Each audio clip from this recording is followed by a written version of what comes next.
Assalamualaikum warahmatullahi wabarakatuh.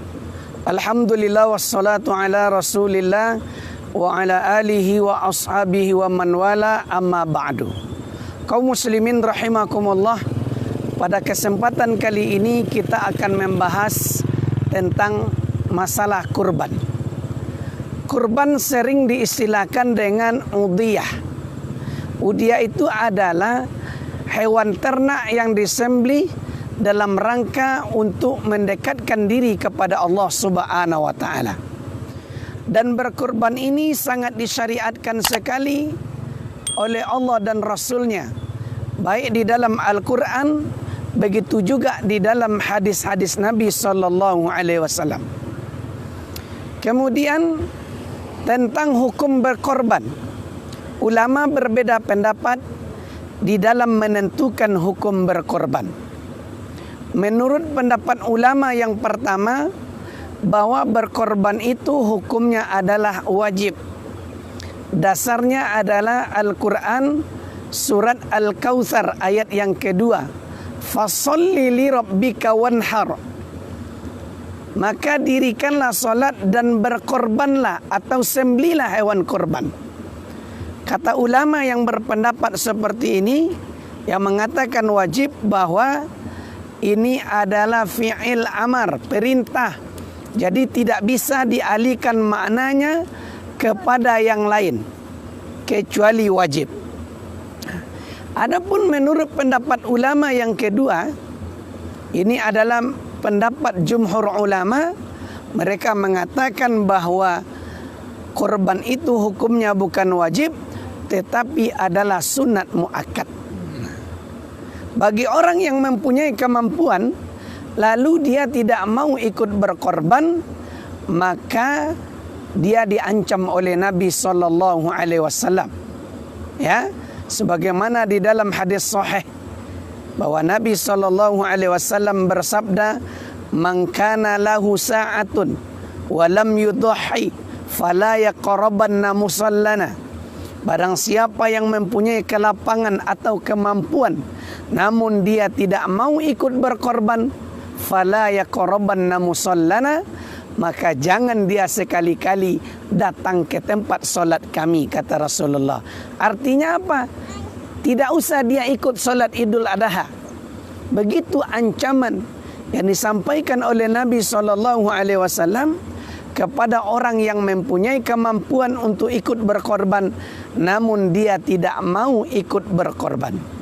Maka oleh karena itu, kaum muslimin yang dirahmati Allah, hendaklah kita hitung diri kita. Apakah kita termasuk orang yang mampu? Ketika kita termasuk kategori orang yang mampu, maka hendaklah kita ikut berkorban. Kemudian yang berikutnya adalah tentang jenis hewan yang akan dijadikan sebagai hewan korban. Ya, yang akan dijadikan sebagai hewan korban itu adalah hewan ternak seperti onta, kemudian sapi, ya, atau lembu, dan kerbau termasuk kategori sapi. Kemudian yang berikutnya adalah kambing, ya, atau domba atau biri-biri. Ya. Nah, itu jenisnya. Dan tidak sah korban selain luar daripada itu. Ya. Ada orang mengatakan boleh berkorban dengan ayam atau itik. Nah, ini perlu didatangkan dalilnya. Ya. Kalau dalil yang kita baca, hewan ternak itu adalah, ya, pertama onta, kedua sapi, ya, dan kerbau termasuk kategori itu. Kemudian yang ketiga adalah kambing, biri-biri atau domba. Lalu yang berikutnya tentang beberapa cacat hewan korban, ya, yang tidak sah dijadikan sebagai hewan korban. Ya. Jadi ada 3, 1 cacat yang tidak sah, 2 cacat yang hukumnya makruh, yang ketiga cacat yang tidak berpengaruh sama sekali. Ya. Nah, kata Nabi SAW, ada 4 cacat yang tidak sah dijadikan sebagai hewan kurban, kata Nabi. Pertama, ya, hewan yang buta dan jelas kebutaannya. Ya, hewan yang buta matanya lalu jelas kebutaannya.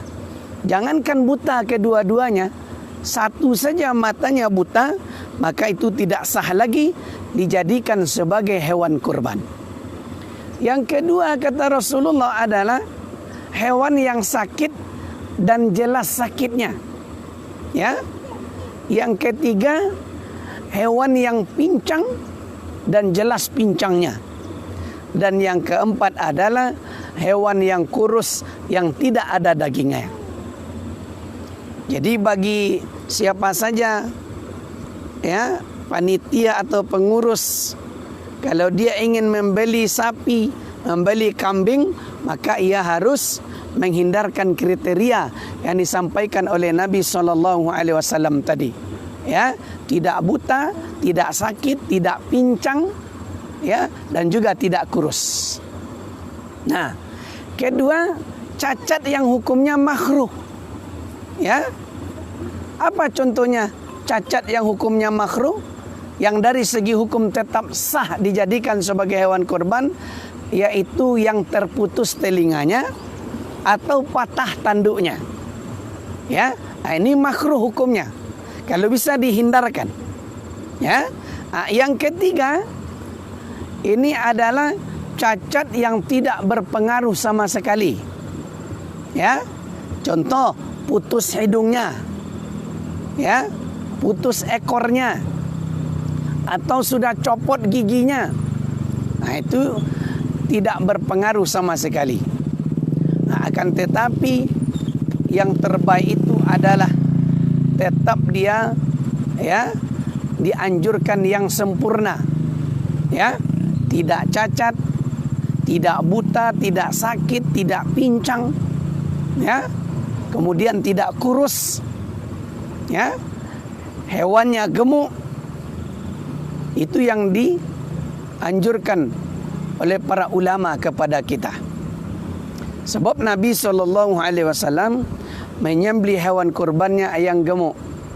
Nah, kemudian dari segi warna juga dianjurkan kalau bisa, ya, yang pertama itu warnanya putih. Kemudian kalau tidak ada putih boleh kuning. Kalau tidak ada juga kuning boleh hitam.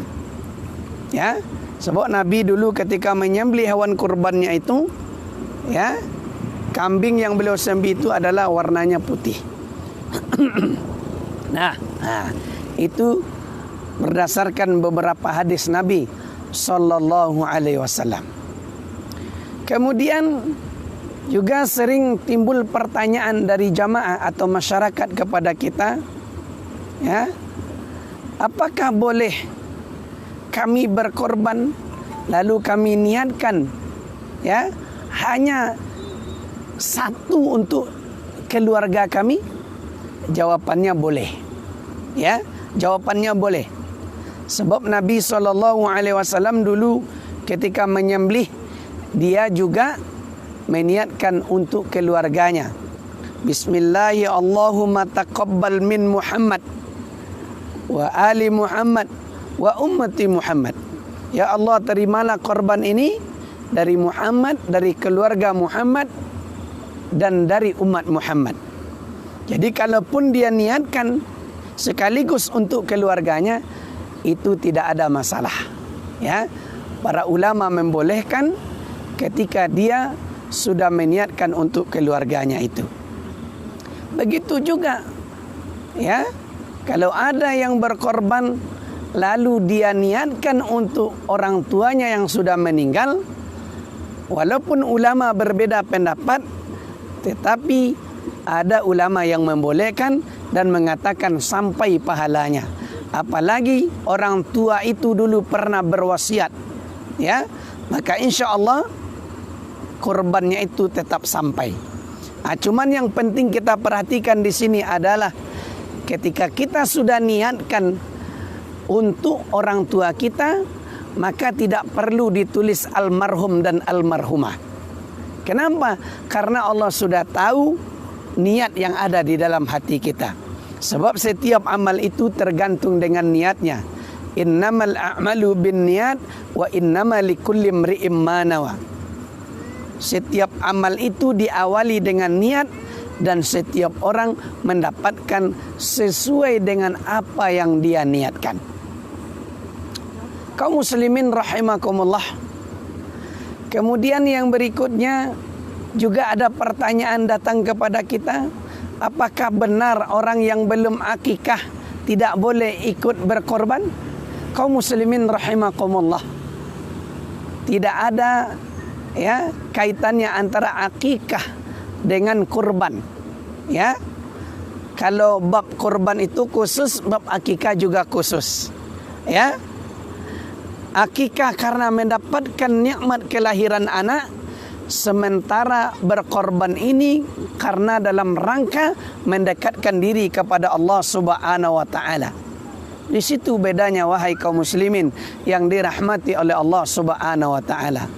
Walaupun kita belum diakikahkan oleh orang tua kita dahulunya, namun kita sudah berniat untuk ikut berkorban, maka insya-Allah korban kita tetap diterima oleh Allah Subhanahu wa taala.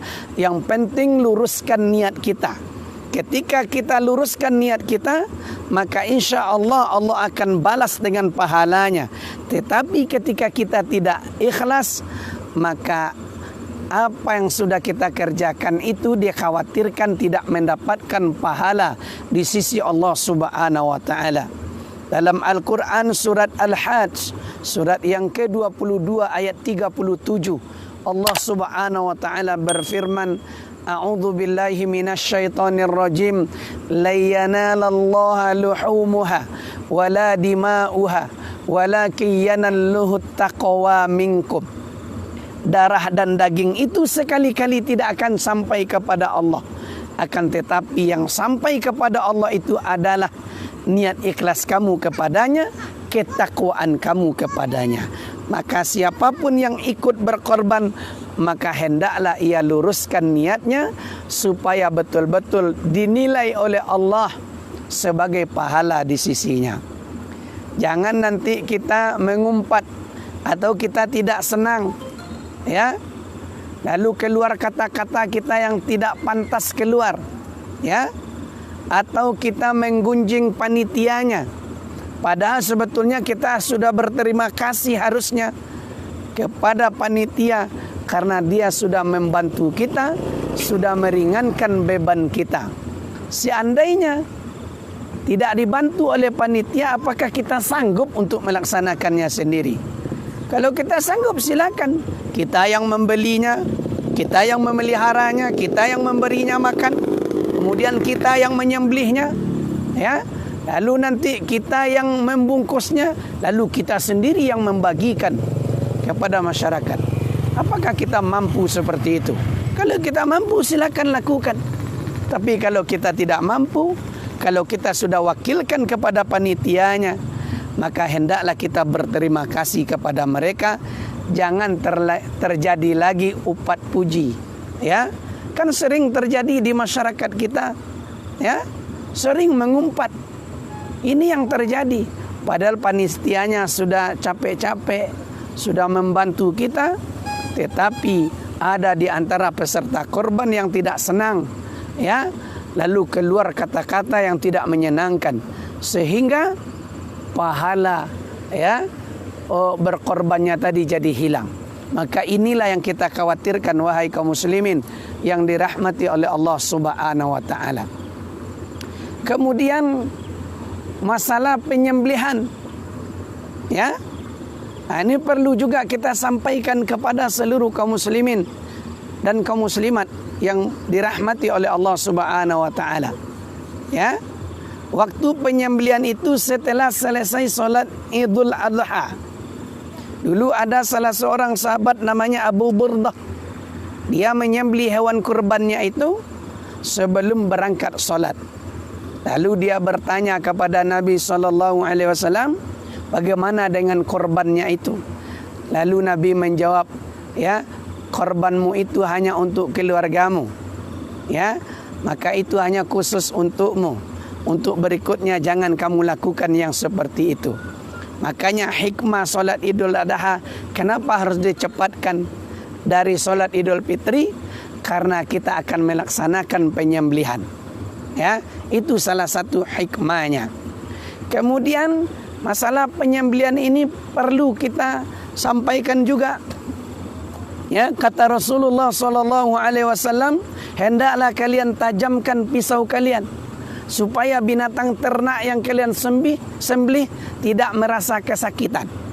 Ya, diperintahkan oleh Nabi SAW untuk menajamkan pisau kita supaya nanti ketika menyembelih, ya, hewan yang akan kita sembelih juga tidak merasa sakit, ya, sehingga saat penyembelihan itu dengan mudah dilakukan.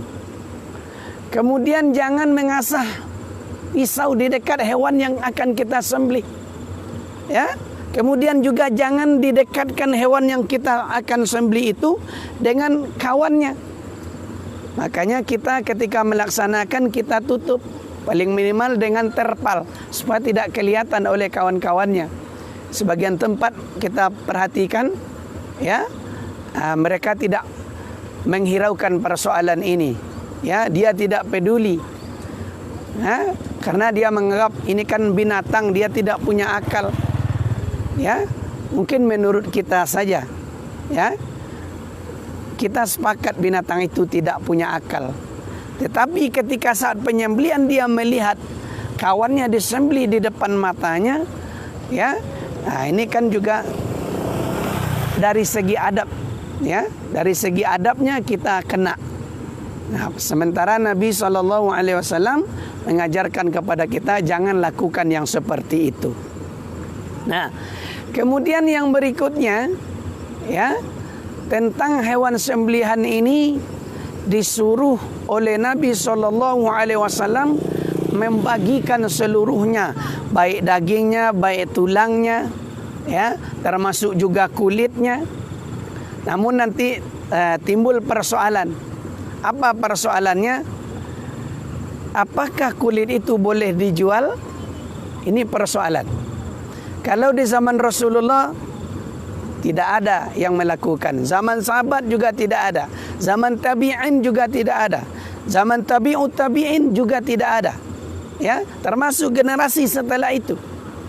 Namun di zaman kita sekarang ini, ya, karena tidak bisa mengelola kulit, banyak di antara pengurus atau panitia sering menjual kulit ini. Ya. Nah, oleh karenanya para ulama telah melakukan muzakarah. Ya. Lalu diambillah kesimpulan, ya, apakah kulit boleh dijual? Kesimpulannya atau jawabannya kulit boleh dijual dengan catatan hasil penjualannya disedekahkan lagi kepada fakir dan miskin. Ya, berarti dihabiskan. Begitu, bukan untuk dijadikan uang kas atau dijadikan untuk kas masjid. Kadang-kadang ada sebagian panitia, ada pengurus masjid, dia keliru. Ya, padahal tidak ada haknya di situ. Ini hak peserta kurban, maka, ya, niat berkorban ini salah satunya termasuk disedekahkan. Maka hasil penjualan kulit itu disedekahkan kembali kepada fakir dan miskin. Kemudian juga tidak boleh memberi upah kepada tukang jagal. Dasarnya adalah hadis yang diriwayatkan oleh Ali bin Abi Thalib radhiyallahu an. Kata beliau, aku diperintahkan oleh Nabi SAW untuk menyembelih hewan kurbannya. Lalu diperintahkan untuk membagikan semuanya. Lalu aku tanyakan kepada Rasulullah, ya Rasulullah, apakah kami bagikan semuanya? Iya. Termasuk tulang-tulangnya? Iya, kata Rasulullah. Termasuk kulitnya? Iya, kata Rasulullah. Jangan kalian, ya, bayar tukang jagalnya dari daging kurban itu, kata Rasulullah. Jadi kita tidak boleh memberi upah dari daging kurban itu kepada tukang sembelihnya, tukang jagalnya. Kecuali tukang jagalnya itu termasuk kategori orang miskin, ya. Tetapi itu bukan dikatakan sebagai upah, tetapi sedekah untuknya. Maka ini kekeliruan-kekeliruan yang sering terjadi di masyarakat kita, maka inilah yang harus kita luruskan. Jadi ke depan kalau masih ada di antara kita yang menganggap itu upah, berarti itu bertentangan dengan hadis Nabi SAW, maka hendaklah kita robah.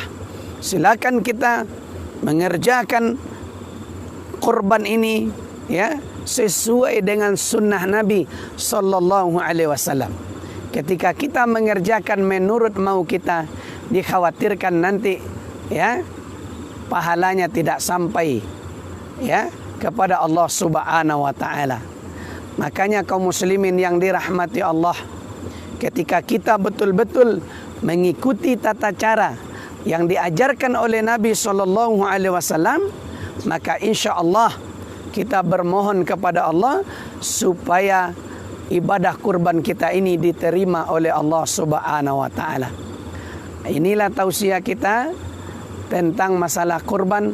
Sebetulnya masih banyak persoalan-persoalan ya yang berkaitan dengan kurban ini, tetapi karena keterbatasan waktu untuk pembahasan kali ini kita cukupkan demikian.